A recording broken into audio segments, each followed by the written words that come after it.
destroying the earth. Yep, here we go.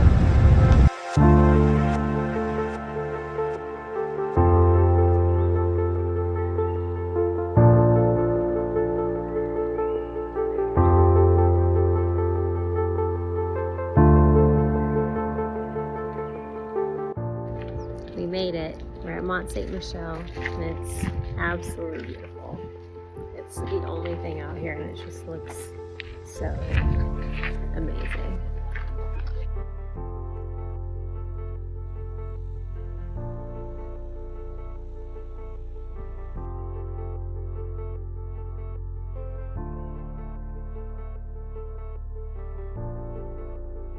Mont Saint Michel is actually 4 hours from Paris. I would highly recommend renting a car or taking a tour to get there. If you have your own car, then you have more time at the end of the day if there's something else you want to do or see. But I would also map directly to the parking lot. That is where the shuttle buses are, and they leave every 15 minutes. There's also a visitor center there with bathrooms and restaurants. So if you want to get something to eat or go to the bathroom before you go inside, I'd recommend doing that too. The drop-off point is actually on the main bridge. There's a couple of stops along the way, but that's where you get off to go to the Abbey. The Abbey is actually free to enter. The only thing that costs to get to is the actual Abbey up top. So the village is free to enter. The Abbey does cost. You can make a reservation online or you can buy there. I always book online just in case, so that's what we opted to do. And fun fact, there's actually 30 people that still live here. What do you think, Riley? Tatum, what do you think? It's so cute.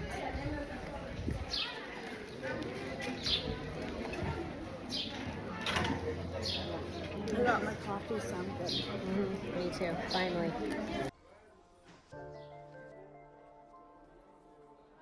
After you get on the bus, there will be multiple stops along the way, and some of those stops were really pretty. We didn't have time to go and take some pictures of the village and the Abbey and stuff, but it looked like they were worth getting out at, and if we had more time, we would have. But we also wanted to go to a different spot that you'll see where we got some amazing pictures of it way off in the background.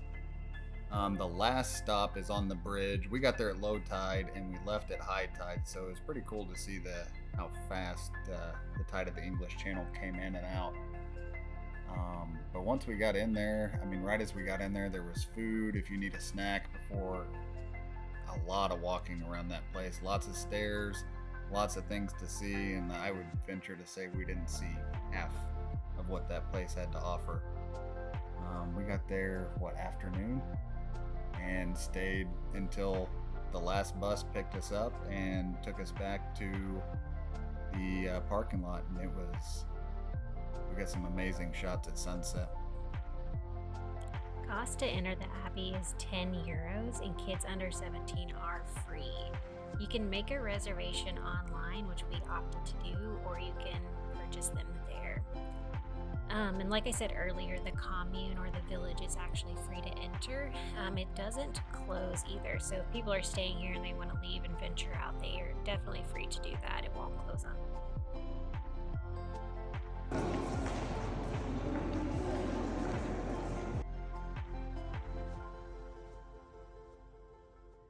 Last entry to the Abbey is actually 1 hour from closing, so depending on what time of year that you're there, it's either 4:45 p.m. or 5:45 p.m.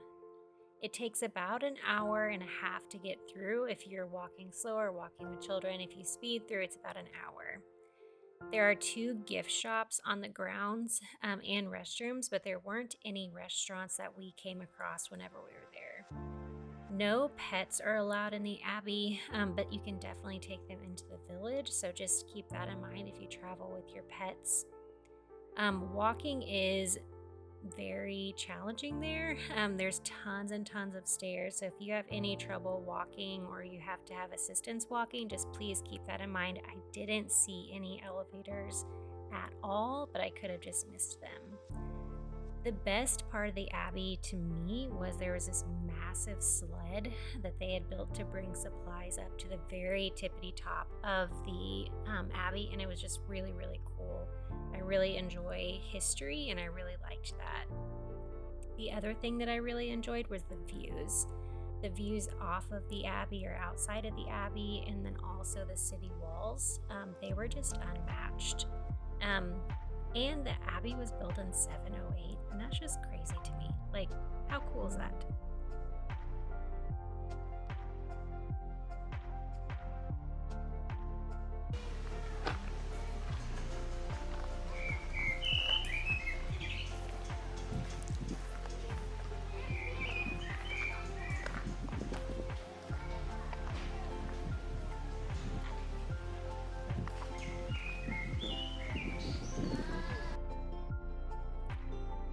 On our way out, we did stop by the gift shops. I will say some of them were closing around 6, but the ones on the main thoroughfare through the village were still open.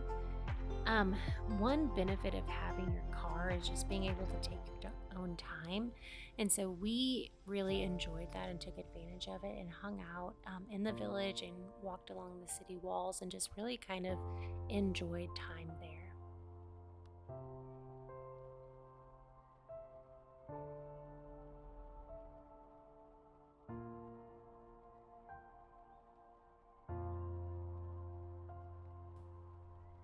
As we were walking out of the main entrance of the of Mont Saint Michel, and a bunch of the kids wanted to go play on the beach, Joanna saw a staircase going up to the city walls, and Joanna, being Joanna, just naturally wanted to explore it, and we went up there. And as you can see from some of these pictures, it was one of my absolute favorite parts of the whole place. It was, I mean, the views of the Abbey, the views of the channel, the views everywhere were just absolutely incredible. I mean, you could see down into the street where all the shops were, all the restaurants were. You could see the people walking through, the architecture of the place.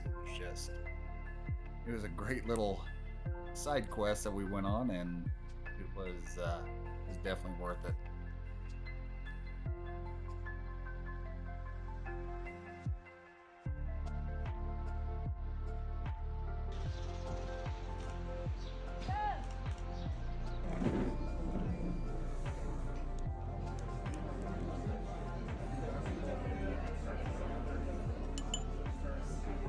I need a new car. This yellow van is not working.